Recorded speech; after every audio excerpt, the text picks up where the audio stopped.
Hello, everyone. Happy Tuesday. Happy holidays. Hello, December. Is everybody there? Hi, Surefly. Glad you're here. Oh, there's Yasmine. Hello, and hello, Miss Delaney. How are you? And there's Numasol. How's everyone? Happy Tuesday. I can see you all are joining. Thank you for being here. I am so excited about this live, and I hope that this isn't the last. I have a feeling that Yasmine and I will be doing other lives in other places because this is a message that not only needs to get out, people need to understand the intersectionality of the work that Yasmine is doing and the deconstructing Christian, because it is so important, especially for those of us who were raised in evangelical Christianity. This is an opportunity to face some of our unconscious bias that sometimes we're not even aware of here in the Western world. And we're going to be talking about that with Yasmine in just a few minutes. So thank you all for being here. I hope your Tuesday is going well. We'll try to pause during our conversation to give you an opportunity to ask questions and hear what's on your mind after you hear. Look at all. Hello, Scotland. Hello, Heather. I see you here. Thank you so much for being here. Hello, Marlena. It's so good to have you here as well. So glad to see so many of you coming on. This will also be in the feed. Please invite other people to watch this. This is such an important conversation that needs to get out to the masses. So in just a few minutes, I'll be inviting Yasmine to join me, but I wanted to get a couple of things out. For those of you who are in the Patreon community, tonight we're going to be going live to talk about the winter solstice in our sacred space, gathering. Tomorrow is the winter solstice. So this is an opportunity to just help you create ritual around this. If you're looking for ways to create ritual in your life that's outside of your religious heritage, especially for those of you who have deconstructed, going back to some of those traditions that our ancestors would have used might be something that resonates with you. So that's what we're going to talk about. I am going live on the 22nd here. I need to know my schedule better. What do you think? I'm not sure about that.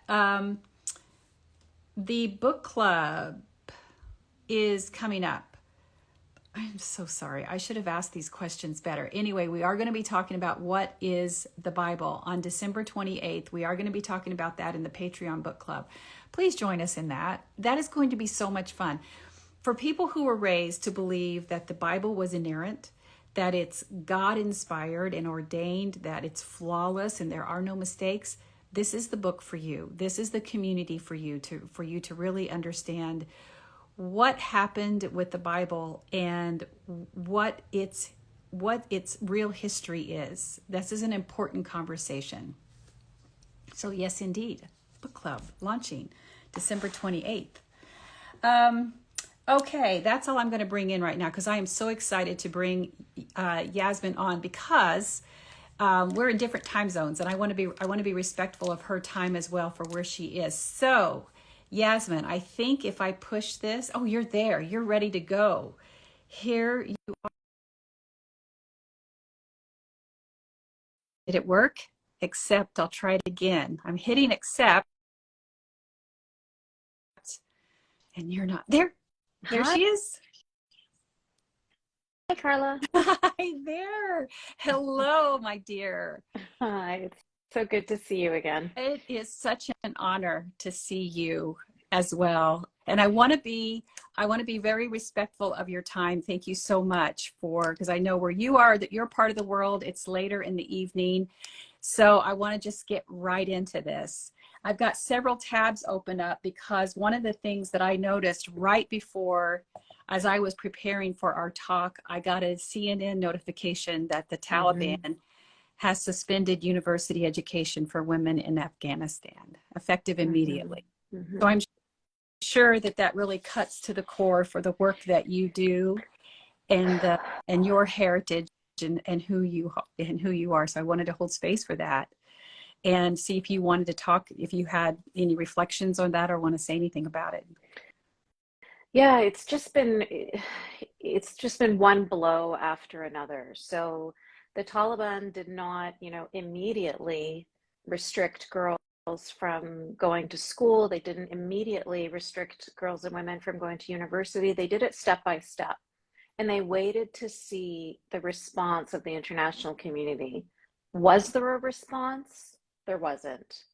The latest thing that they did was they'd said women can only go to university, but they can only study these specific courses. And then even within, or these specific faculties, these specific departments, and then even within those departments, they were saying, oh, well, sorry, we actually can't open these courses up because we need to have professors that are either women or that are old men, and we don't have those professors. So sorry, we can't open these faculties. And they just kept on going on and on and on and on like that until they finally just said, no university for women anywhere in the country. And the reason why this is so significant and this is such a blow, other than the obvious, misogyny and mistreatment of women, is the fact that education is such a key to freedom for so many women, including myself. And when CNN was interviewing those women in the universities, that's what they were saying. They were saying, what am I supposed to do now? This was my only hope for adding some light to my life, and now they have destroyed it. These women feel helpless, they feel hopeless, and there's nothing to look forward to. There's nothing for them to, what are they supposed to even grasp onto to better themselves and hope that they could have a better future? They don't allow women in parks anymore. They don't allow them outside of the doors of their homes unless they're fully covered up and guarded by a man. I mean, it's just the systemic, continuation of dehumanizing and diminishing women. I don't know what's left. What is left? Just bury them alive at this point. Well, and thank you for sharing. And I think this is a really important opportunity right here before we really get going here, is to, I want my followers to understand that the purpose of this conversation is not for us to be able to point our fingers and say, look how bad it is over there. Aren't we lucky that we aren't part of that? We need to look at our responsibility for how we have intersected together, because I'm reading from your book, and I'm going to pull that up here because there's an important paragraph about where you talk about Western influence and how it has, well, a lot of your book is about that, but how it has impacted what's happened in these Muslim majority countries. But it's also a warning for what happens when extremist thought gets in power. And, those of us who are screaming at the top of our lungs, especially about the rights of women and the historically oppressed, we are not alarmist because we just believe in some kind of conspiracy theories. We are looking at the patterns to say we are only minutes away from our rights being so disrupted and annihilated that this can exactly happen here as well. So, I just want to make sure that, as it's so easy to turn this into something that it isn't, which is like, look at this as for entertainment value instead of looking at this for helping empower people on the ways that they can help deconstruct these systems of oppression. So that's why I was so looking forward to our conversation. And I just realized I did not give you a proper introduction. So I want to be able to do that. And I'm going to read right from your bio because especially the work that you did as the founder of Free Hearts, Free Minds. And I want to make sure we amplify the work that you're doing there. And if one of my mods could put into the chat the account profile for Free Hearts, Free Minds, that would be great. So we have that as part of, people can find that and start following that and getting that count bigger. But your bio says human rights campaigner Yasmine Mohammed advocates for the rights of women living within Muslim majority countries, as well as those who struggle under religious fundamentalism in general. She's the founder of Free Hearts, Free Minds, an organization that provides mental health support for members of the LGBT community and free thinkers living within the Muslim majority countries, where both crimes can be punished by execution. And then it talks about your book Unveiled, which I've just started, but this is amazing. Your story, there's no words. It's equally, like, I can't put it down. It's equally just captivating and horrifying at the same time. So if you want to share a little bit about your story, I think that people would really like to hear that. And then I want to move quickly on to other parts of your book where you talk about the Western influence into these Muslim majority countries. Sure. So, really quickly, my mom and dad they met at university in Egypt, and then they moved to San Francisco in the late 60s. And they had my daughter there. And, late 60s, San Francisco was very peace, love, hippie era, and it was a bit too much for my mom and raising her daughter. And so they moved to Canada instead. They moved to Vancouver, BC, where my brother was born, and they discovered that moving countries doesn't solve your marital problems. And then I was pregnant by the time they had already decided to separate.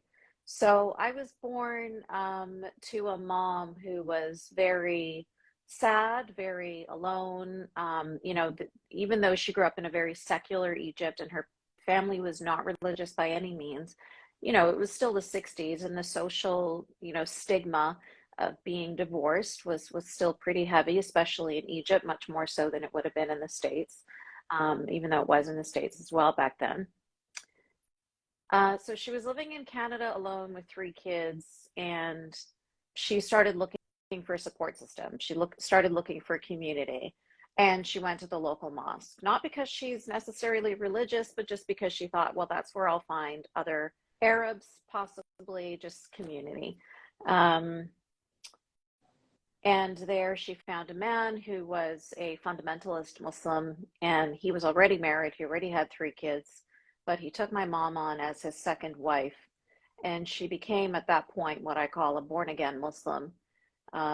She full on, embraced the ideology of extremist Islam, fundamentalist Islam, Islamism, as people are calling it these days. So, everything became forbidden at that point. No music, no non-Muslim friends, no riding your bicycle anymore, no swimming, no birthdays, everything was forbidden. And it was just about memorizing the Quran and praying 5 times a day and going to Islamic schools. And the hijab was put on my mom first, and then my sister and I. And eventually, once I graduated from high school, the push was, let's get her married off now. And they first tried with my cousin in Egypt, and I managed to finagle my way out of that one. And then my mom chose a man that she felt was, quote, strong enough to control me. And so she chose a terrorist, a member of Al-Qaeda, for me to marry so that I could finally be kept in line. And so that's when I was put in niqab, which is the black head to toe covering, the black gloves. And soon after being married to him, I became pregnant with my little baby girl. And that's when I realized I can't live like this, because I cannot have my daughter live like this. I need to get out of, I didn't have the courage to get out. I didn't have the internal strength, and I didn't have anything external either. There was no social media. I wasn't connected to my friends anymore. An abuser's first step is to cut you off from anybody who can support you. I had a high school education. I didn't have any means of supporting her, but I knew I had to get her out of there. I had no plan. but I knew that there was no way I was going to have her live this life that was actually even worse than the one I'd lived in because of who her father was. And so, through a long series of convoluted events and the flap of a butterfly's wing, I'm sitting here talking to you today, and my daughter is beautiful and gracious and free and lovely, and everything turned out in the end. So, as difficult as it is for you to get through the story, just remember there's a happy ending. So, And your beautiful smile says that. And I have the honor of following you here on Instagram and on Twitter as well, where you have a very robust following and a lot of information there. So please follow Yasmine on both platforms. But so do you use the word deconstructing from or just rejecting your Muslim faith? What are the words that you use around navigating away from your heritage? it was definitely a Okay. deconstruction. Absolutely. Yeah. We actually call it a deprogramming.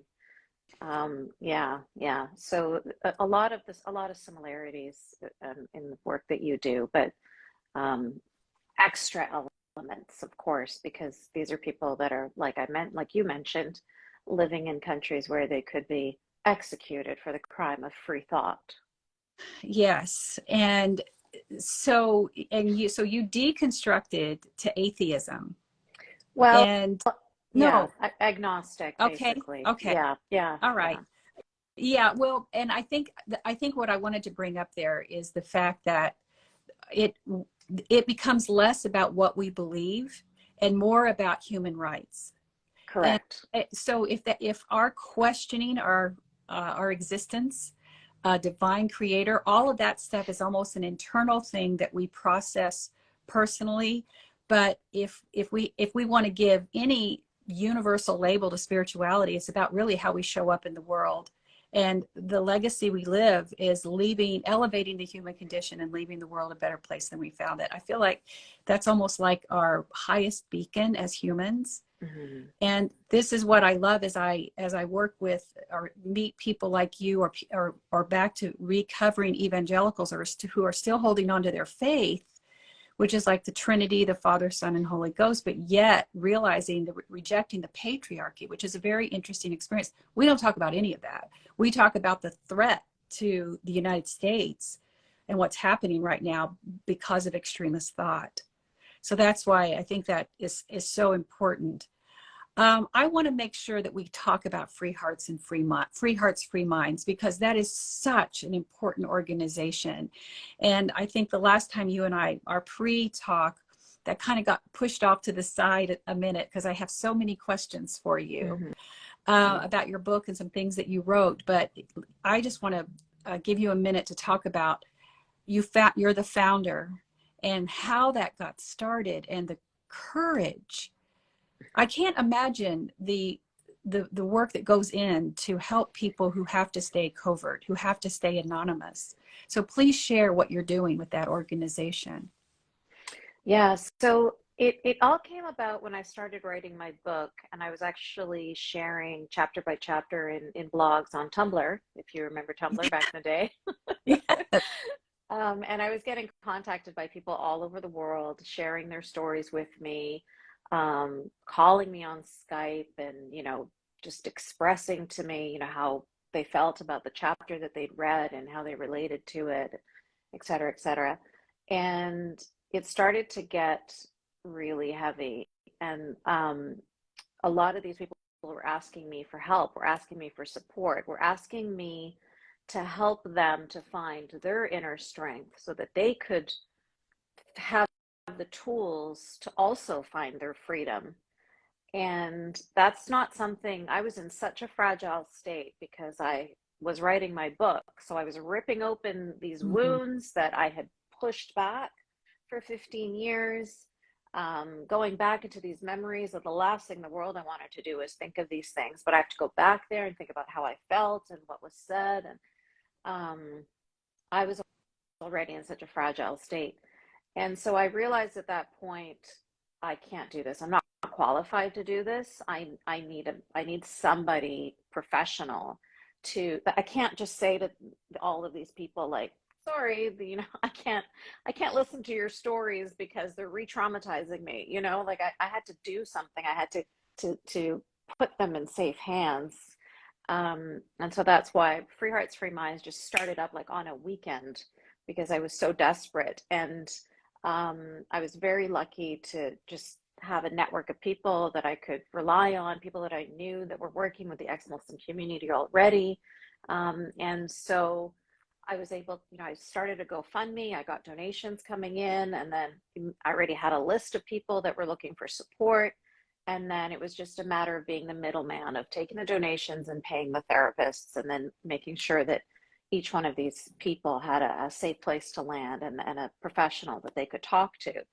And it was always the most important thing for me was for them to reclaim their strength, to find their strength for some people for the first time, and to find their inner power, and then to find whatever path worked best for them.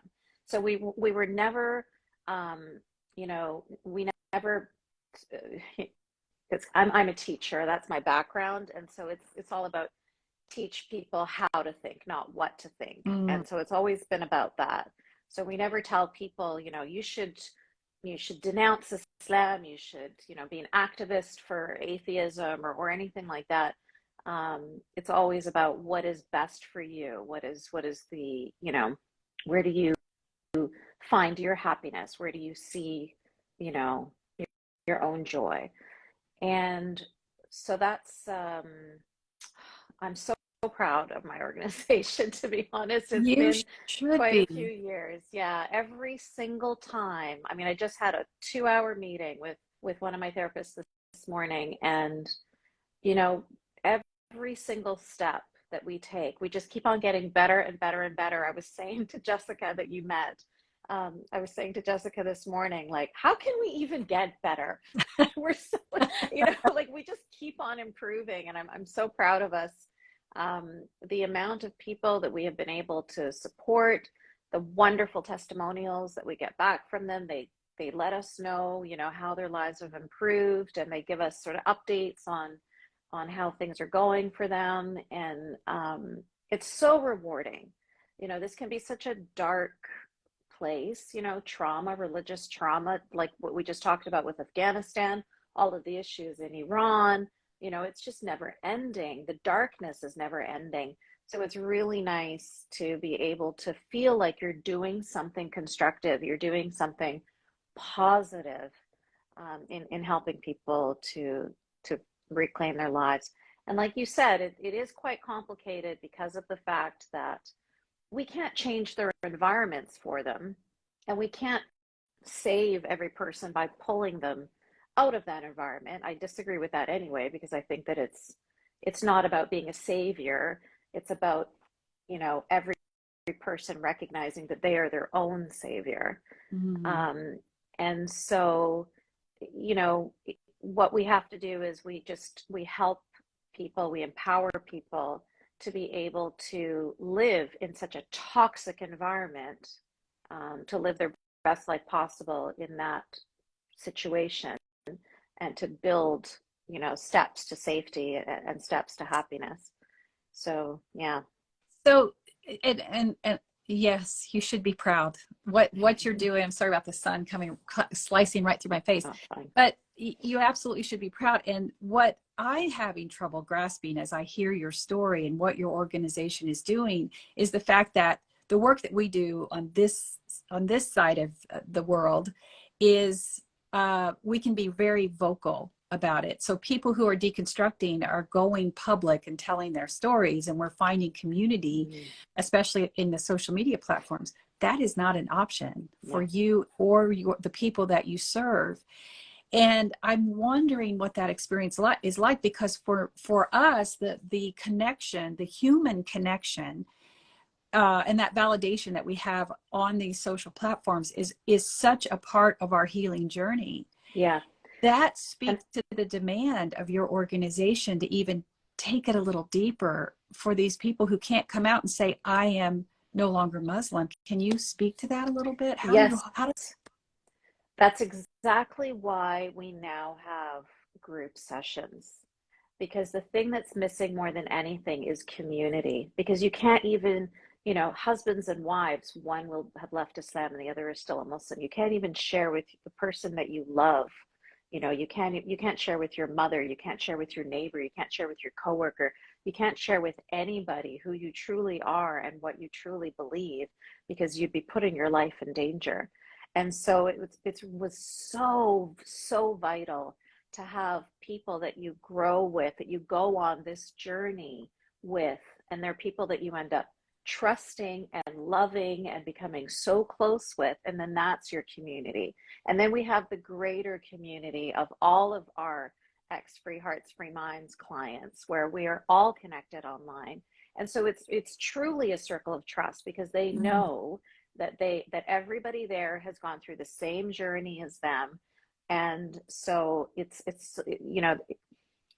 like it's a safe place. It's a safe place online, because even though you can have an anonymous account on Twitter or whatever, and people are still, like you said, they're still not going to feel comfortable sharing their stories. They're still not going to feel comfortable speaking. I mean, I could, there's been examples of horrible things happening, like in Saudi Arabia. They had um, um, police officers masquerading as gay men trying to catch other gay men on Twitter, and they plan to meet up with them, and then they would be mm, arrested. mm. So it's dangerous out there, so for us to be able to create a safe place for people to come and share their stories, to be heard, to be seen, to be heard, to be honored, to be recognized, to be rewarded, to be celebrated.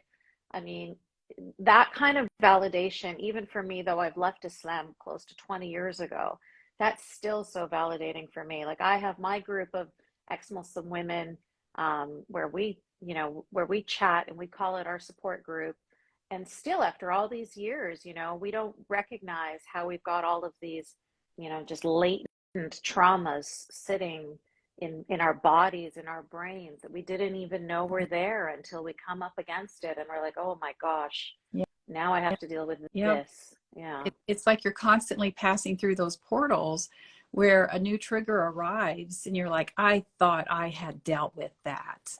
Yes. And Yes. when you're dealing with an oppression that's so strong, that's literally life or death, that's a whole other experience that none of us can relate to, but can certainly sympathize with. That must be beyond any trauma that we truly understand. I want to put your book up one more time for it's Unveiled by Yasmine. Yasmine, you can buy it at her website, yasminemohammed.com, and it's also available on Amazon. The subtitle of your book is How Western Liberals Empower Radical Islam. And may I read something from your book, because I want to move on to some of the other things that you and I discussed a couple weeks ago.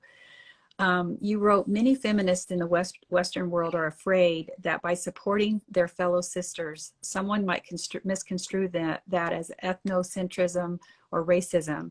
And even worse than just ignoring them, at times, Western corporations actively support the very things that these brave women fight against. The 2019 swimsuit issues of Sports Illustrated featured a burkini, and most egregious, the poster for the Women's March depicts a woman in hijab. How can we fight patriarchy while simultaneously supporting Islamic patriarchy? And I told you when we met that I had looked at your website, yasminemohammed.com, and I saw some of that content, and it was shifting for me. I had a paradigm shift, because in my mind, the woman in the burkini being featured in the Western world, America, the epitome of Western thought, was being tolerant, was Mm. being expansive.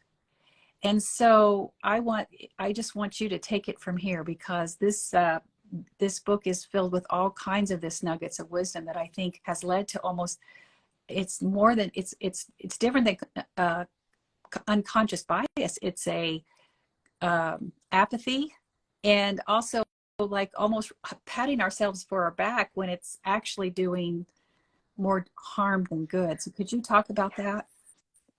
Absolutely. So I can empathize with you when you say that you thought that it was, diversity and inclusion, and this is something positive and everything.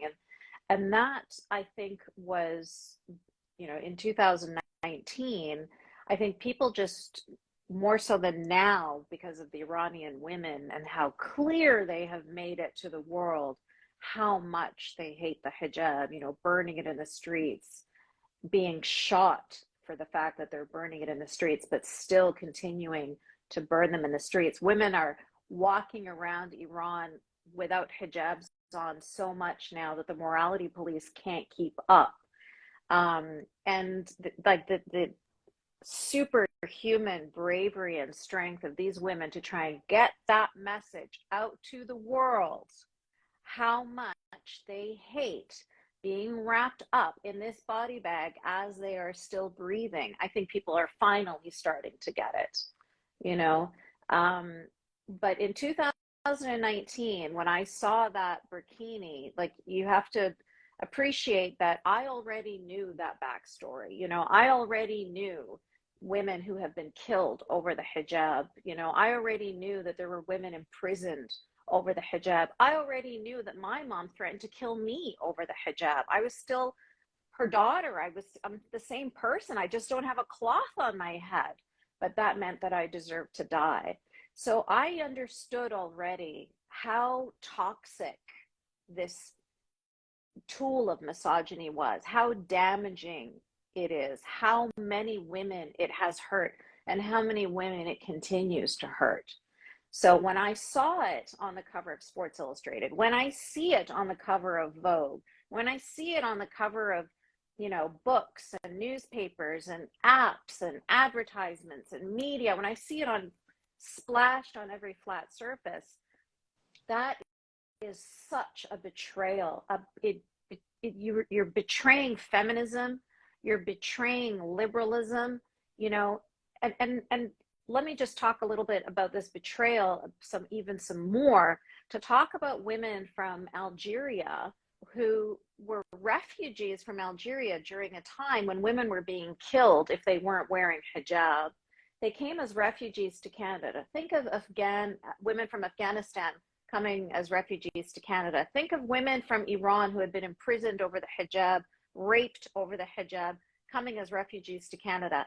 And think about how those women feel when they see this thing on the cover of magazines and everybody is pretending that it's this benign piece of cultural clothing and that it's fun and exotic. It is so hurtful. It is so frustrating. It is so infuriating. And it is so rage intensifying to see that, because you have been lied to. You have been lied to. You have been lied to by this Islamist propaganda that tells you hijab is a choice, that tells you hijab is feminist, hijab is empowering. Women love wearing this. You will only hear the voices of the women who will tell you that they love wearing it, because the women who try to tell you how much they hate it are imprisoned or killed. So they keep their mouths shut. I was one of those women. I was one of those women who would tell you this is my choice. Because what's the alternative, Carla? What was I supposed to tell you? I have no power over my own body? That's humiliating. I don't want you to know that. I don't want you to know that I'm so disempowered that I can't even choose what I put on my own body. I don't even want to admit that to myself, let alone to you. And so you say what needs to be said, and you do what needs to be done to, not rock the boat, and to not have your family disown you or try to kill you, or all of these. You can see now, because it's all over the news. You can see what's happening in Afghanistan. You can see what's happening in Iran. Hopefully you're paying attention. There's so many things in the news cycle, but there's women all over the world that are fighting. Women in Egypt, women in Iraq, women in every country that you can possibly think of. But we are not empowering those women. We are not reaching out and helping those women to elevate their voices. Instead, we are supporting the fundamentalist Muslims, the extremist Muslims, who will tell you that hijab is empowering and hijab is feminist and hijab is our choice. They're the ones that are getting the spotlight. They're the ones that are getting the microphones in Western media. And that's a travesty. Thank you. That was powerful, and left me speechless. And you can ask my kids, that doesn't happen very often. There's a comment here that we need to. Someone says, "I am Lord Gada," I think is their user profile. As a woman who was forced into a hijab at 9 and suffered for so long because I chose to take it off, seeing hijab everywhere is extremely triggering. So basically echoing exactly what you were saying. I want to turn to a very uncomfortable situation, a part. We went to the last part of what you wrote in your book, but the first part, I think, especially for this audience, where you said many feminists in the Western world are afraid that by supporting their fellow sisters, someone might misconstrue that as ethnocentrism or racism. The truth is that, especially here in America, where, you know, we have a Americanized evangelical Christianity, we're taught Islamophobia. I know what I was taught. I can speak to that personally. So there's an apathy. There is an apathy that is very much a part of this. And also people who don't know how to find, who are maybe sympathetic, but don't know how to find their voice in this. But what you just said was so powerful because it trickles around the world. Any place where there is oppression, there it's trickling around the world. Do you have any thought, or I don't want to put you on the spot here, but I'm speaking primarily to that person who's deconstructing and needing, wanting to do something, wanting to find their way into activism. What can they do to start moving towards action in helping you? Of course, donating to Free Hearts, Free Minds, buying your book, reading that, getting educated. But what else? What other words of wisdom do you have for them, or insight? I want them to recognize that Judaism, Christianity, and Islam are a trilogy. And they feel so comfortable speaking up against, you know, Orthodox Judaism, perhaps, or they feel comfortable speaking up against fundamentalist or evangelical Christianity, perhaps. People are comfortable speaking up against the Westboro Baptist Church. They're comfortable speaking up against Jehovah's Witness. They're comfortable speaking up against the FLDS, you know, but for whatever reason, they're not comfortable speaking up against Islam. And that shouldn't be the case, because the young girls who were forced into marriage with old men under that guy, what was his name? Jeffrey or something. Oh, Warren Jeffs. Warren Jeffs, Mm-hmm. that's right.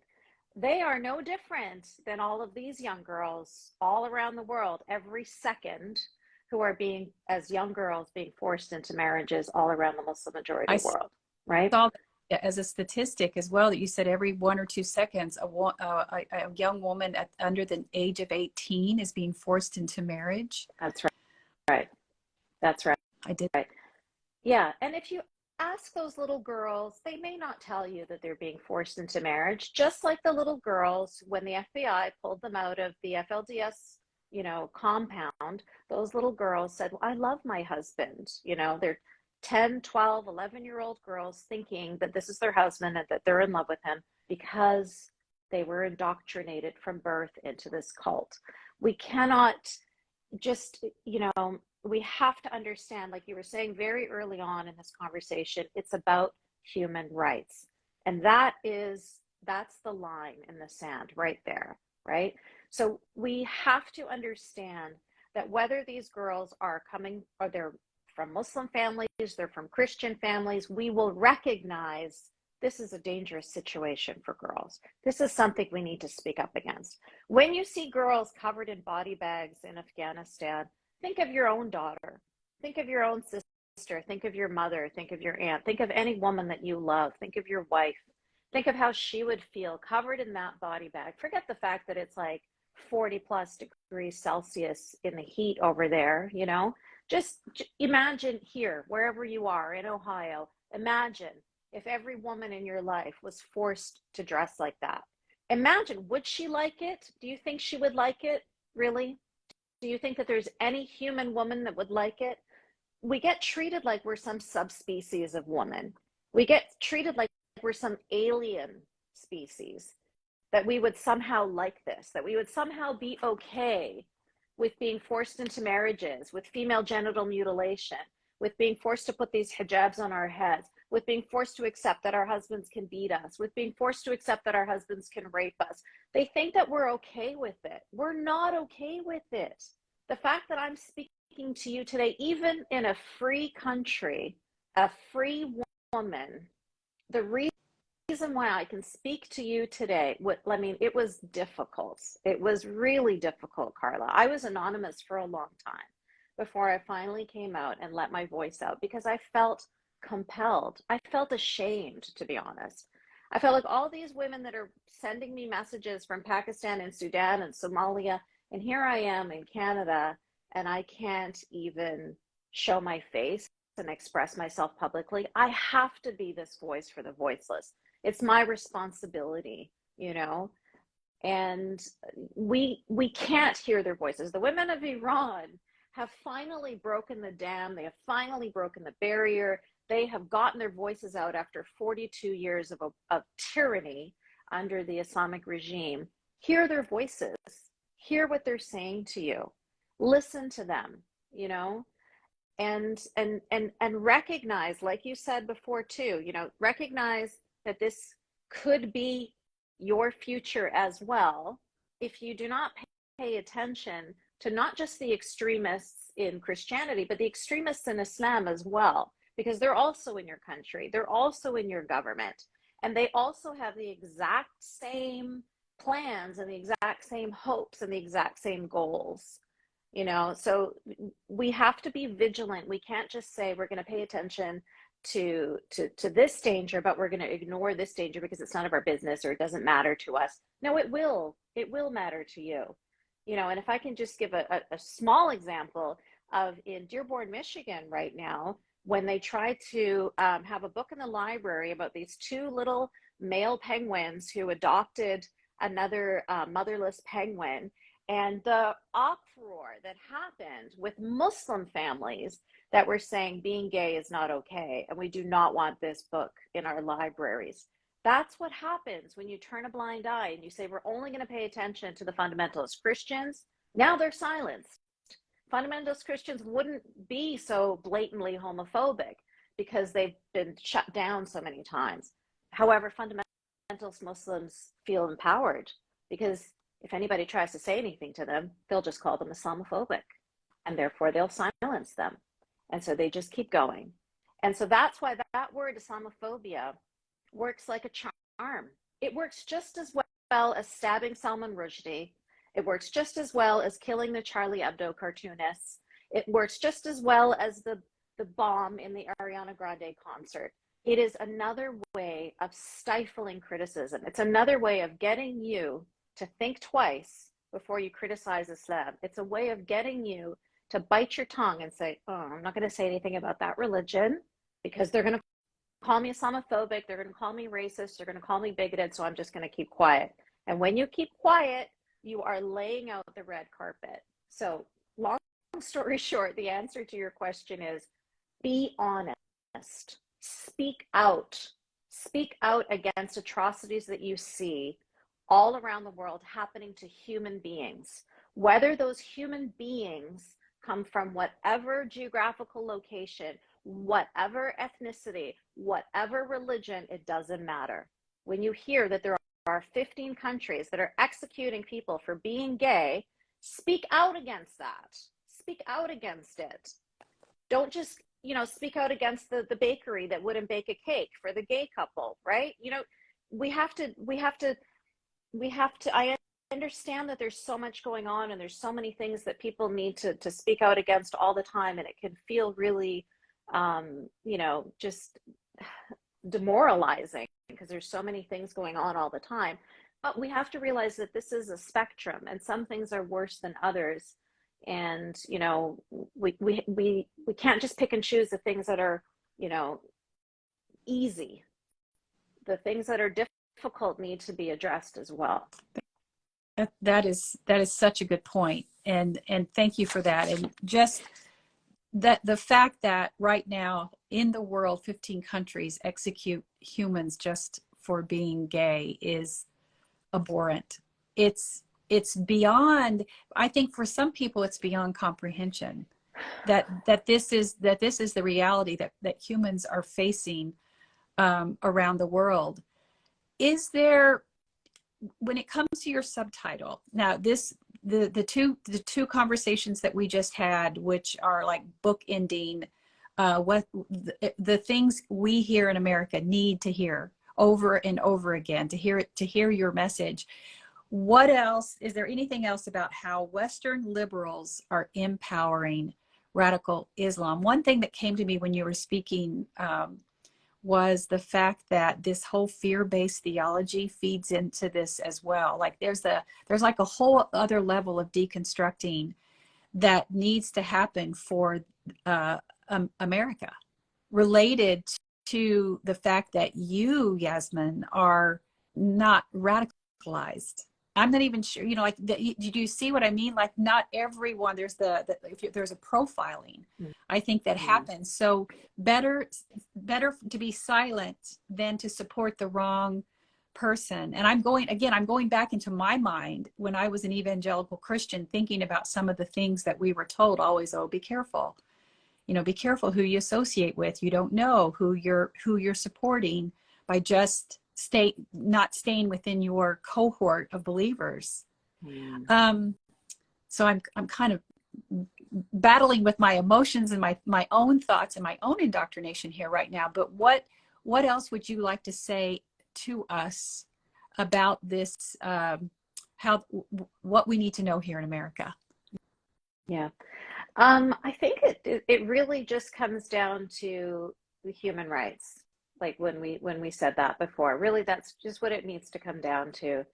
It needs to come down to treating all of us equally. I mean, the reason why that subtitle became the subtitle of my book was because of the story that I tell of when I was 12 years old, and one of my teachers recognized my abuse, and the police were told about what happened. Child services were told about what happened. There was a huge investigation. And at the end of it all, the judge said, that's your culture, that's your family, that's your religion, that's their business. They can do with you as they want.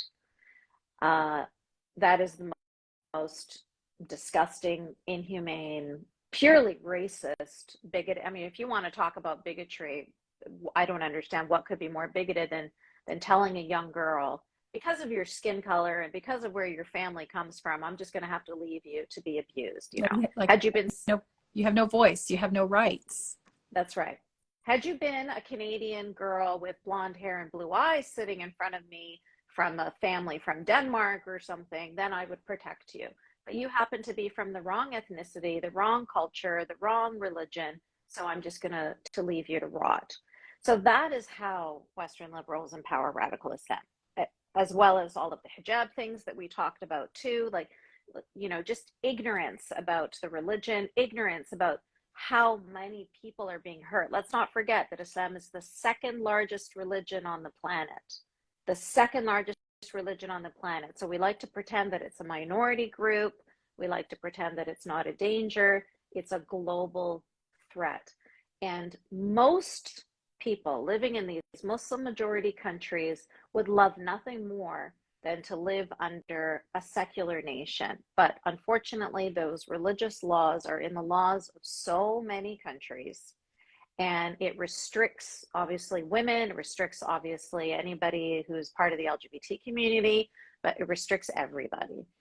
And so fighting for secularism is another thing that is very important to me.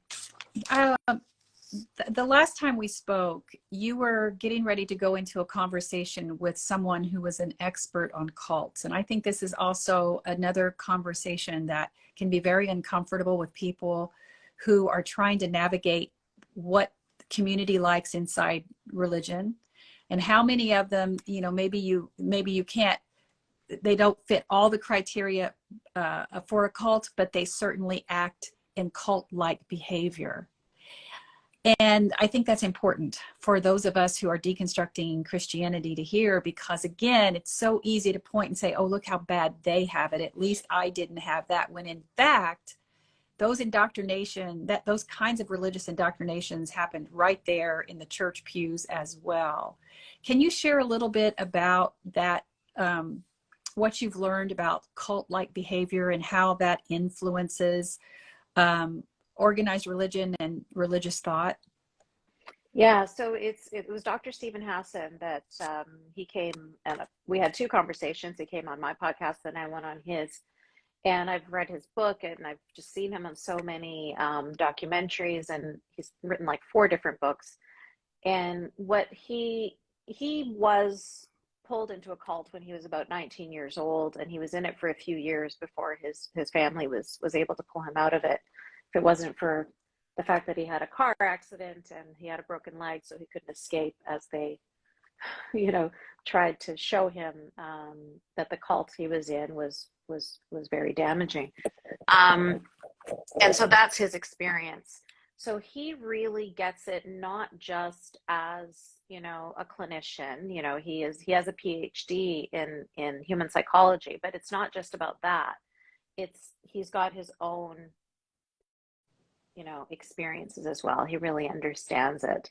And so when I'm talking to him about, how he was talking about when he was part of this cult, when his father was trying to pull him away, he was about, like, he wanted to kill his father. He said, I had no, the reason why he didn't kill his father was because he thought, well, I'm too strong in my beliefs. My father will never be able to deprogram me anyway, so let him try. That's why he didn't kill him, not because he thought, well, this is my father, or I shouldn't murder people. None of that stopped him. So that's really important to just, especially when you meet him and he's such a gentle soul, and to recognize how it's so toxic, how it can just possess your mind.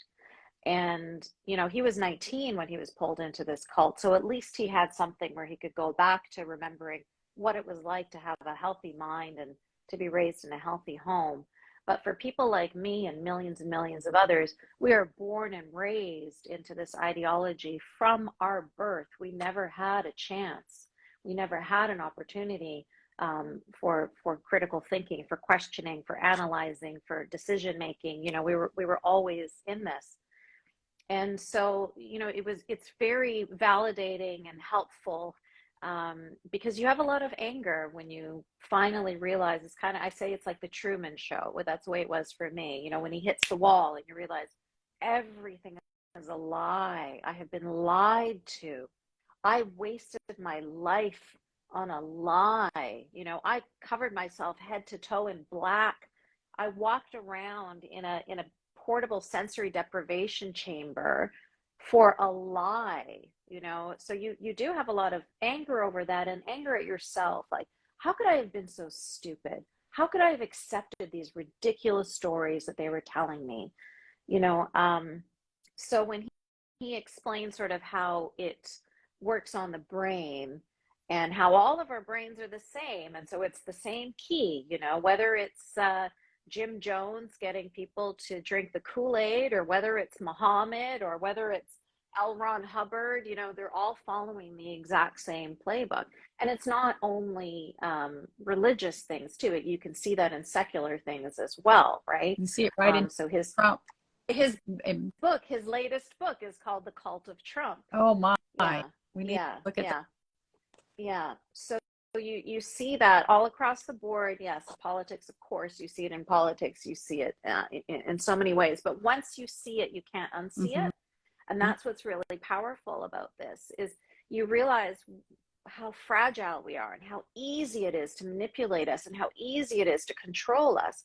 So that's why reading his book was so helpful, because then once you know, it's kind of like once you've lifted the curtain and you've seen the Wizard of Oz, that's it. You can't unknow.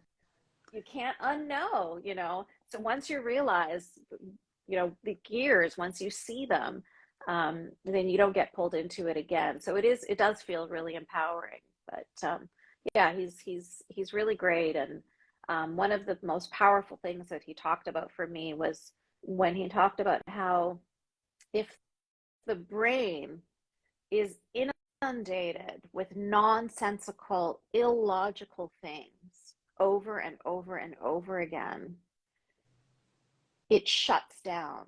It shuts down and it just goes numb. And so so as a Muslim, and all of ex-Muslims who you speak to, they'll tell you that questioning is forbidden.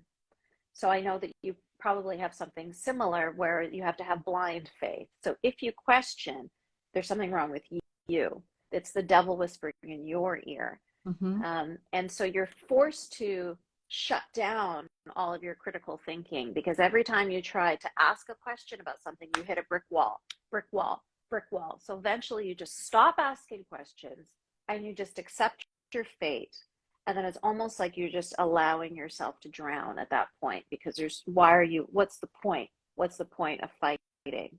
And when you allow yourself to drown, you're being celebrated by all of the cult members around you, right? They think, oh, what a great young woman. She keeps her mouth shut. What a Yeah. great young woman. She does what she's told to do, So you obedient, know? so obedient, So so obedient. submissive. Yes. So you're celebrated for that. Mm-hmm. Yeah. So anyway, I highly recommend reading his books. It's very helpful. We will definitely put that in the comments. And right before coming on, I was loading some videos to TikTok, and I got one of them came up on my FYP that showed a podcast out there, and I believe the name is Rising Warriors. I will check that out. But it is literally about Christians who are preparing to go to war here in America under the banner of Christ. So we have Wow. it's happening right here. So, it's so easy to look out to say, oh, wow, look how bad that is. When in reality, everybody's using the same playbook around the world to say, how are we going to oppress human rights so that our voice is the loudest in the room? Yasmine, one of the reasons we wanted to have this conversation in December was because this is Ex-Muslim Awareness Month. And I did not know that, but I will mark it. It's the first one. Okay, so congratulations for creating this kind of awareness, because this is such an important conversation. What do you want people to remember about as you close out your first Ex-Muslim Awareness Month? What do you want people to remember about you, about your organization, and about what this month is teaching people? I think more than anything, ex-Muslims are often misunderstood. When people find out that we grew up Muslim and we denounce the religion and we now speak out against it, their immediate response is to think, oh, you're hateful. Oh, you're full of aggression. Oh, you're full of anger. And, nothing could be further from the truth. When I asked ex-Muslims in a tweet, share with me what is your favorite part of being an ex-Muslim, it wasn't, oh, I can drink alcohol. It wasn't, oh, I can, date anybody who I want. It wasn't, oh, I can eat bacon. You know what I mean? It wasn't frivolous things like that. The number one response was, I am no longer forced to hate. Oh. And I can't tell you, Karla, how dark it is to have to carry that. We were forced to hate. That needs to be said and understood and appreciated. People need to get that we were indoctrinated from birth to hate Jewish people, to hate non-Muslims, to hate homosexuals, to abhor these people, to have a disdain for most people around you, except for your own, right? And you are separated from humanity in a really healthy. It was probably the most uncomfortable part of being a Muslim, is just this prescribed hate. And to be able to let that Mm. go and embrace humanity and to just be, and to meet people where they are and who they are, and to not just judge them based on whatever label is put on them, it's so freeing.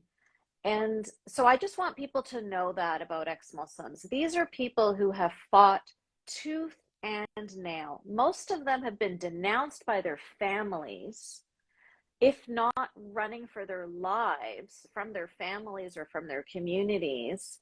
They've lost all of the friends that they've grown up with. They've lost every kind of community attachment that they've ever had. They didn't do this because they wanted to, because they chose to finally, be able to see the light. This was like we said about the Wizard of Oz. Once you see it, you can't unsee it. These having to leave Islam is a very difficult process, because it's not just a religion, as they tell you over and over again. It's a way of life. So it's every single aspect of your identity. And so those people really need to be celebrated and honored for what they have done. And if they have the courage to speak up and to be whistleblowers and to try and let other people know, this is what I have been through, and and this is the truth, and this is my story, we have to honor that. We have to respect that. We have to, honestly, they're the most beautiful people in the world, in my view. Like, I just feel like I know that they've been through hell and back to find their freedom. And the fact that they're not just having their freedom and going off, but the fact that they're choosing to use their freedom to support others and to help others is just absolutely beautiful. That is a testament to the passion that remains in the heart to say, I'm going to turn back to the world and help heal what's broken. That's what any of the indoctrinated, any of us that have been harmed by religion needs to hear. As much as you want to think that you can go off to the sunset and numbing out is what religion did to us. We wanted, if you just could just check out mentally and emotionally, and then just basically sit in what, our church pews, to say, all right, someone else is in charge of my spirituality. Someone else is in charge of my soul. If I just check off, then I'm, everything that I'm doing, then I'm good. But instead we take responsibility. And that's what it's always been about. It's about our place in the world. And again, elevating the human condition, leaving the world a better place than we found it, and understanding that none of us have the right to gatekeep humanity. None of us. It's a big enough table. Yep. Yasmine, this has been an amazing conversation. YasmineMohammed.com is where you can find her profile. You can buy her book, Unveiled, there, How Western Liberals Empower Radical Islam. You can find that at her website, and also on Amazon. freeheartsfreeminds.com is the nonprofit that's doing some amazing work helping Muslims in Muslim majority countries have a safe place to be able to be validated in what their journey, even though they may never be able to voice that they have left their religion. Yasmine's organization is giving them a voice and a safe space to process what's happening in their lives. What an amazing organization. Yasmine, thank you so much. This has been an absolute honor. I know that we'll come back together. Going to get you on TikTok sometime as well. Your voice. I'll have to figure it out. Your voice. That's for the kids. Yeah, right. Trust me. My grandson is the one who got me on it. Now I spend half my day trying to figure it out. Thank you, dear one. It's been an honor to spend this time with you, and let's keep in touch. Beautiful. Thank you so much, Karla. I really appreciate it. Okay, take care. Bye-bye. Take care. Bye-bye.